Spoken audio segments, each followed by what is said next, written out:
വർഷങ്ങൾക്ക് ശേഷം വീണ്ടും നൃത്തം കളിച്ചിരിക്കുകയാണ് പേളി. അതും രാത്രി എല്ലാവരും ഉറങ്ങിയതിനു ശേഷം. നിലു ബേബിയും നിത്താര ബേബിയും ഉറങ്ങിയതിനു ശേഷം ഒരു പെരുമഴ വന്നു.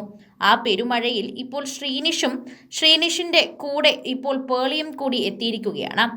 ശ്രീനിഷ് അവിടെ മഴ നനഞ്ഞ് ആസ്വദിക്കുമ്പോൾ ഒപ്പം സൈഡിൽ മാറി നിന്ന പേളി ഈ പാട്ടിനൊത്ത് നൃത്തം ചെയ്യുന്നത് കണ്ടു. ഉടനെ ശ്രീനിഷ് അതെടുത്ത് വീഡിയോ ആക്കി. ഇതാണ് ഇപ്പോൾ ഈ വീഡിയോയിൽ കാണുന്നത്. ഏറെ നാളുകൾക്ക് ശേഷമാണ് ഞാൻ ഇങ്ങനൊരു നൃത്തം കളിക്കുന്നത്. അത് അപ്പോൾ തന്നെ ശ്രീനിഷ് പകർത്തുകയും ചെയ്തു.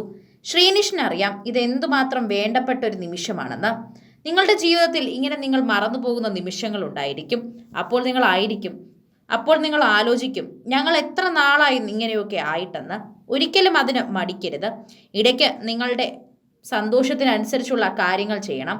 ഞാനിപ്പോൾ ഇത് നൃത്തം ചെയ്യുമ്പോഴാണ് ആലോചിക്കുന്നത്, ഞാനന്ന് നൃത്തം ചെയ്തിട്ട് എത്ര നാളുകളായി എന്ന്.